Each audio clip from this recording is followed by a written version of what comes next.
Hello dear learner, I welcome you to the lecture 2 of week 9 which is titled same which we discussed in lecture 1 and it is the notion of ecological democracy. So, we will continue with what we have already learnt in our lecture 1. First of all, we will discuss the concepts to be covered in this lecture, and the first is what is the difference between environmental and ecological democracy. Second, what are the important tensions between ecological protection and democracy? Third, what is the need of deliberative democracy? Because we have already studied about what we mean by deliberative democracy, and today we will see that what is the significance of deliberative democracy for environmental protection. Then what are the core features of ecological democracy? And some of the other aspects of ecological democracy will also be discussed in today's lecture.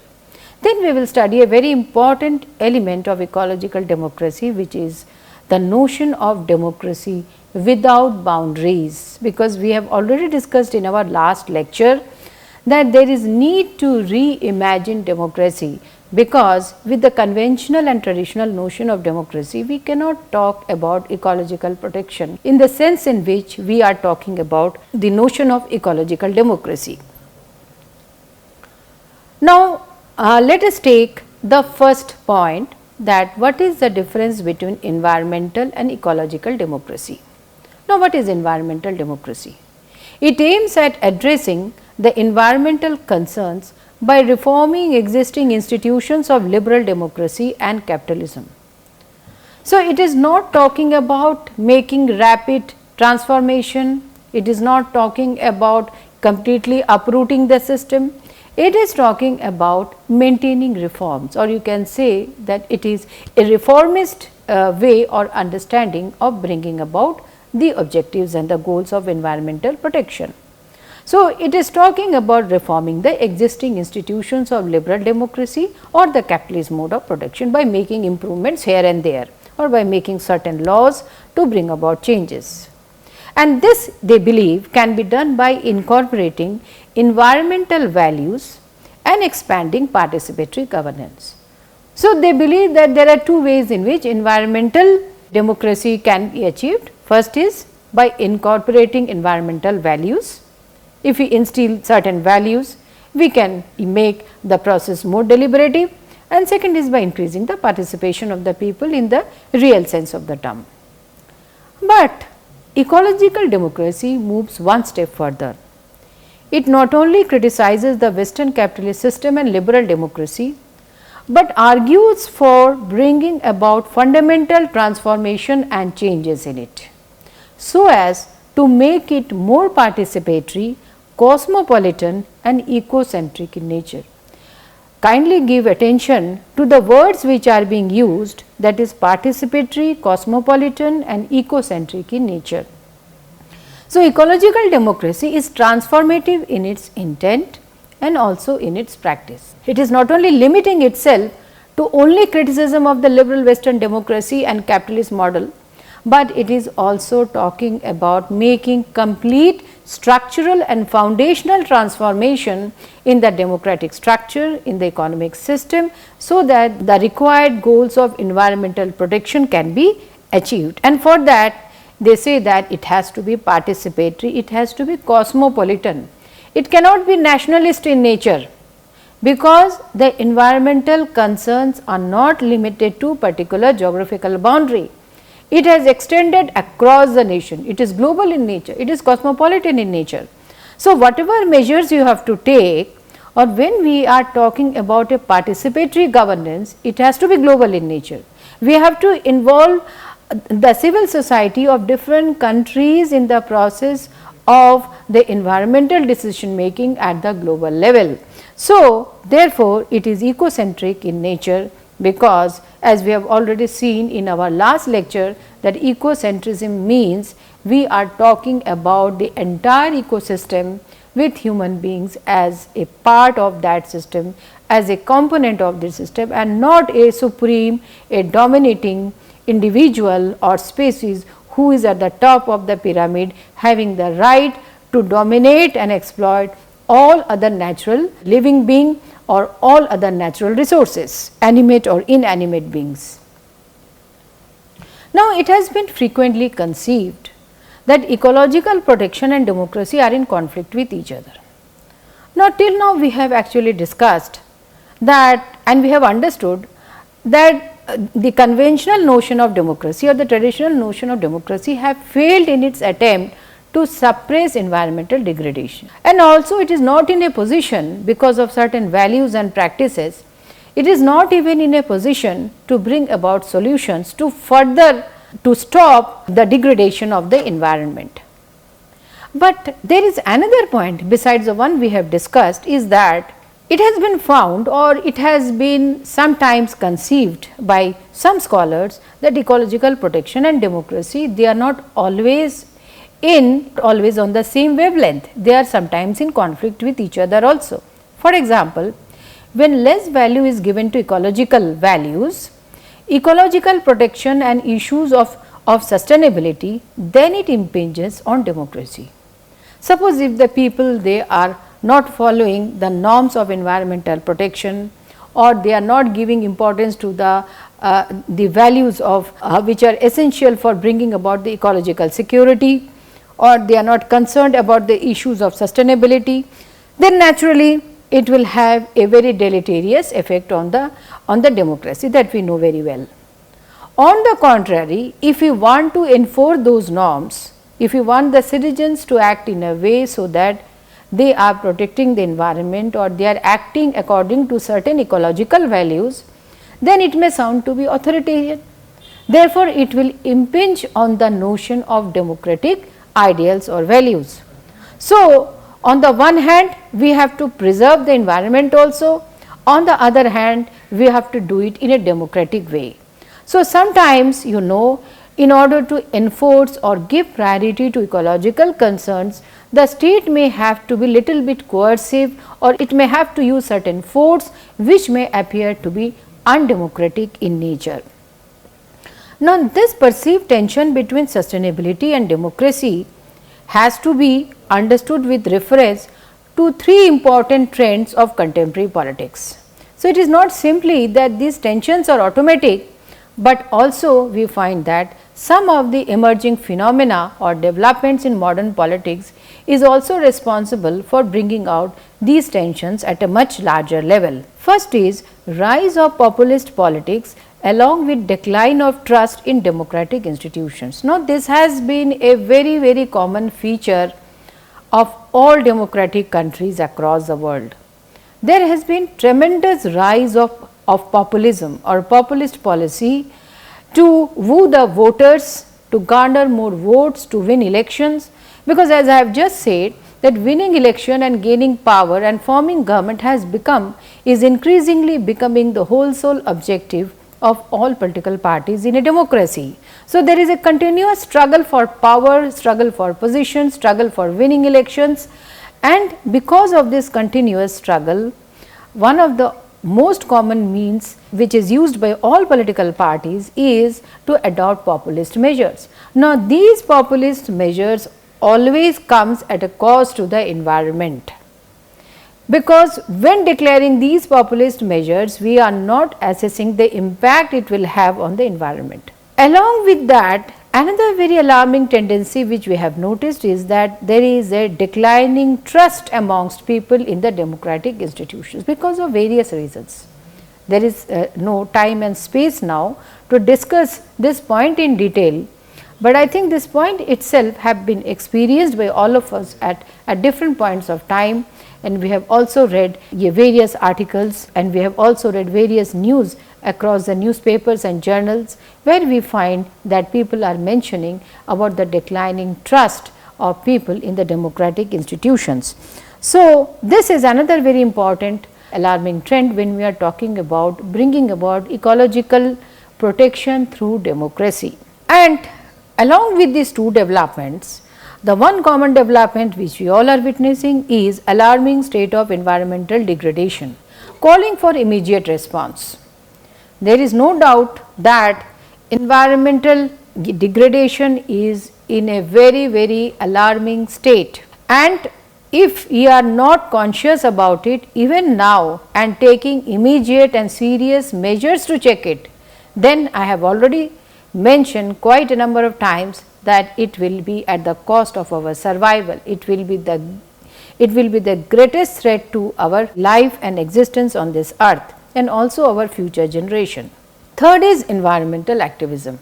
As we have already mentioned in our earlier lecture, that because of the rise of the environmental crisis, because of the rise of the fallouts or the negative fallouts of the modern notion of development, there has been rise of activism by the people, whether by the farmers, whether by the agriculturists, whether by the students or for that matter any affected group, and which has created the possibilities of combining democratic practices with ecological concerns. So, somewhat it has led to an increasing awareness for not only raising voices, but also for fighting for their rights among the citizens. So, it is also a form of democratic participation. So, there is no doubt that we need a greening democracy or a green democracy on the one hand, and on the other hand we need to make our natural resource management and ecological decision making more democratic. So, these are two sides of the same coin. Greening democracy means a democracy which is more sensitive, more alert to the environmental concern, where the environment constitute a core essence of democratic setup. It is not something which is external to democracy, but which has been internalized by the democratic system. And on the other hand, we need the democratization of natural resource management. It should not be concentrated in the hands of few rich and influential. It should be available for utilization by each and every member of the society in an equitable manner. And the third is participation of the people in the ecological decision making, that is those decisions which affects the environment, which affects our life, which affects our ecosystem. A very noted scholar of ecological democracy, Eckersley, argued that the deliberative democracy can promote ecological concerns and protection because it is inclusive and based on dialogue among citizens. Because if you remember, we have earlier read about the importance and meaning of deliberative democracy or deliberative politics, especially when we were talking about Habermas, where he has said that all the process of law making, all the processes of right formation, they have to be done through the process of deliberation, and deliberation can be done when people sit together and they actually make arguments and counter arguments based on certain elements of reasoning and rationality, and by this process they come to certain agreements on issues which concerns them all. So, the deliberative politics is the essence of democracy, because any form of democracy which is not having at its foundation the participation of people in the deliberations of the each and every act of the government or each and every decisions of the government, then we can say that the democratization of the system or of the political and economic system is not there. So, therefore, he said that deliberative democracy can promote ecological concerns. The people who are most affected, the poor people, the tribals, the marginalized, the farmers, the agriculturists or the local artisans, the peasants, if they are given a voice in the decision making, then naturally they will ensure that no policies are being implemented or formulated which will threaten their local economy or local ecosystem, or which can impinge upon their right to development or which can impinge upon their right to environmental security. So, therefore, dialogue, inclusivity and deliberation are important elements of ecological democracy. Now, another very important advantage of deliberative democracy will be it will focus on long term shared interest rather than narrow short term individualist interest. Now, what is the difference between these two types of interest and what implications it has for the ecological democracy? Because we are talking about ecological democracy and it is talking about protecting the environment. It is talking about making the environment again rejuvenating, renewing the environment we are talking about. When we are talking about rejuvenating and renewing the environment, then it is not a short term goal, it is a long term goal. Because when you are planting trees, for example, it will take a couple of years to grow and become a full fledged tree. So, if you try to cut a forest, it may take, I think, only few hours, but to build a forest, it will take many years, perhaps hundred of years to build a forest or for a forest to develop. So, the process of destruction is very fast, but the process of building and creation is a slow process. It is a long term process. It needs concerted and consistent efforts guided by certain values over a considerable period of time. It needs sustained efforts, it needs continuous efforts. So, therefore, long term shared interest, because the protection of environment is an objective which is a shared interest. It is not simply the interest of the human being to protect the environment. It is also for the benefit of the birds, animals, microbes, and we know that in the biological ecosystem we all are interdependent on each other. We need birds, we need animals, we need even microbes. They help in maintaining balance and the circulation in the ecosystem. So, therefore, considering human beings at the top of the system, dominating over other system and utilizing them as resources is not a correct viewpoint. It is a individualistic approach. It is a self-centered approach, not a shared approach. A shared approach talks about sharing the interest of each and everybody or all species in this universe along with both animate and inanimate beings. So, that is known as shared interest and long term interest. So, deliberative democracy will definitely help in focusing upon long term shared interest rather than narrow short term individualist interest. Now, I would like to mention one of the important book which is titled Deliberative Environmental Politics, and it has been written by Walter F. Baber and Robert V. Bartlett. They in their book have established important linkages between the deliberative democracy and environmental governance. So, we need a particular process, we need a particular setup or system if we want to establish a governance which is giving priority and which is actually sensitive to environmental concern.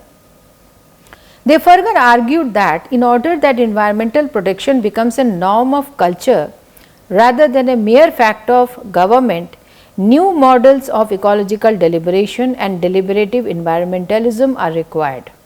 See, one more thing here I would like to emphasize upon, and which has been already stressed upon by the various important scholars of ecological democracy, and it is that when we are taking measures to establish ecological democracy, then it cannot be short term measures, it has to be long term measures, because the objectives which we are trying to achieve, they can only be achieved in the long run, it cannot be achieved in the short run, because we are not here talking about earning money in a day or within a week.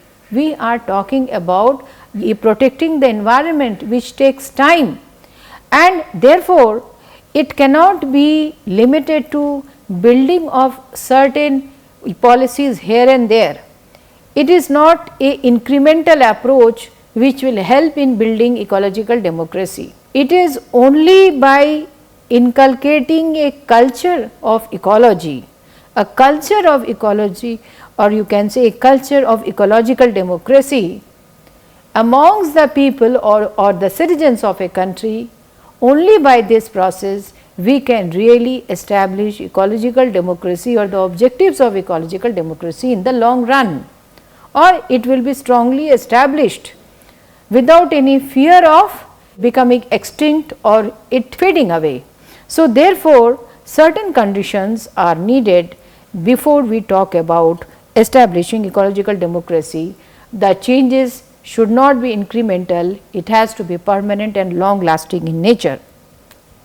Next, another very important scholar, Andrew Dobson, a green political theorist, who in his book Citizenship and Environment, he talked about green state and ecological citizenship.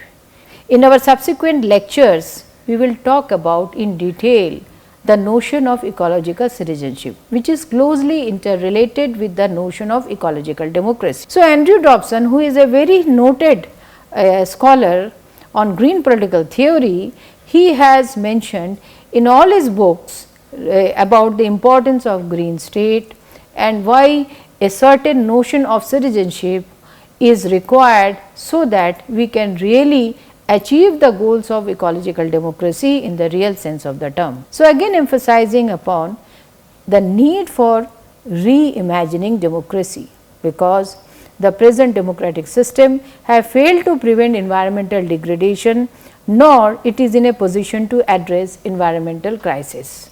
So, two things have happened with the present notion of democracy. On the one hand, it has failed to suppress the process of the environmental degradation, and the second important thing is that it is not able to prevent the further degradation of environment. Another very important point which we have to keep in mind when we are talking about ecological democracy is that the nature of the environmental problems are global in nature. Hence, the capacity of the state and democracy to address them has acquired the center stage at theoretical debates and empirical levels. So, now we are actually going beyond the state and we are talking about addressing these problems at the global level, at the international level, and the UN has already taken very significant steps toward ensuring or towards addressing these problems at the global levels. So, we have been talking about, or we are actually questioning and analyzing the capacity of state and democracy to address them when the problems of environmental crisis are global in nature. How to do it are some of the very fundamental questions before us. So, now we will discuss some of the core features of ecological democracy. It is opposed to anthropocentric perspective and instead advocates ecocentric perspective. Now, these two perspectives are very important to understand the central tenets of ecological democracy. Now, anthropocentric perspective means human centered and giving less importance to nature or other spaces. It values nature only to the extent that the nature is essential for fulfilling our physical needs or for providing us natural resources. So, we are only considering nature or valuing nature for the utility and benefits we are deriving from it. So, this is an anthropocentric, which has formed the cornerstone of modern capitalist model of development. Now, ecocentric perspective gives prominence to nature for its own sake. It considers human beings as a component of ecosystem and it is in a continuous state of interdependent relationship with other species. Now, humans have the responsibility to protect and preserve the environment and exist in harmony with other elements of nature. So, it consists of a couple of different features or elements or parameters. So, it is not only considering human being as simply one amongst the various elements or aspects of ecosystem, but it is also talking about the interdependence or the interrelationship or the interlinkages of human beings with other species.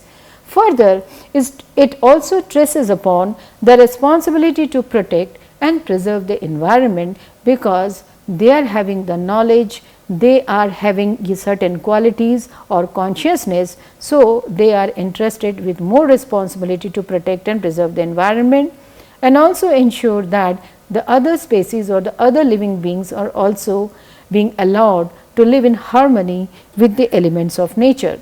Then it makes foundational critique of liberal democracy, which we have already discussed in substantial detail. It is critical of the present structure of states and multilateral system. It questions the contours of capitalist economic system. We have also discussed in detail about this aspect of the ecological democracy. Then It advocates legal constitutional rights of nature ecosystem. So, it is not only human rights, but we also need rights of the mother earth. We are talking about rights of the animals. So, these are all some of the non-human rights are also required if we are talking about the shared interest of the all species of our ecosystem. And the very important point is it emphasizes upon practicing sustainable materialism. The materialism is okay because we all need material goods to satisfy our basic needs. But beyond that, the excessive emphasis on materialism and consumerism is responsible for degradation of environment. It is responsible for exploitation of resources by leaps and bounds. So, there is need for practicing a limited nature of materialism, and it has been termed as the notion of the sustainable materialism, that which is required for sustaining ourselves, that which is required for meeting our needs and not for meeting our greed. And the last, it favors existence of a robust civil society, because without the presence of a civil society we cannot talk about the ecological activism, we cannot talk about the participation of the citizens. In the discussion on ecological democracy, scholars have given different emphasis to role of different institutions in bringing out necessary transformation. For example, Robin Eckersley have given prominence to the state, whereas Dr. John Dryzek have given importance to the transformative potential of the civil society. Similarly, we find that R. Morrison and D. Faber have given emphasis to the transformation of industrial capitalism. Further, any discussion on ecological democracy has to incorporate non-Western, non-individualist and post-liberal understanding and practices of both environment and democracy. So, this is just a counter to the dominance of West over the discourse of environmental politics, where we have argued, or the scholars of the ecological democracy, they have argued that we have to incorporate into the understanding or the global environmental discourse, we have to incorporate the non-Western perspectives of life, we have to incorporate the non-Western perspective of environmental protection, so that it becomes a truly universal in the real sense of the term. At the last, I would like to emphasize upon John Dryzek's notion of ecological democracy as democracy without boundaries. The meaning of this statement can be understood from two perspectives. First, it is talking about going beyond the jurisdictional boundaries of the state, because we know that all the problems of environmental crisis are global in nature. So, we have to go beyond that. And the second is that it means to go beyond the traditional boundaries between humans and non-humans. So, we have made a traditional and conventional binaries between humans and animals. We have to stop that. We have to understand that there is no binary, but there is an interlinkages, there is an interdependence, or you can say there is a reciprocal relationship between humans and non-humans.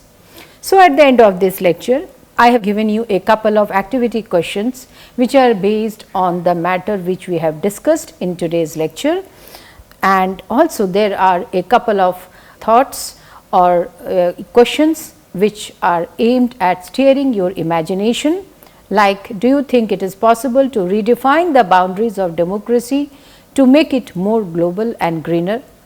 Can you think of two examples of anthropocentric approach to development around you? Suggest some values to promote ecocentric approach. So, in our next lecture on ecological democracy, we will discuss in some more details about what are the values which are essential for establishment of ecological democracy. With this, I come to the end of this lecture. I hope you have enjoyed it. Thank you very much.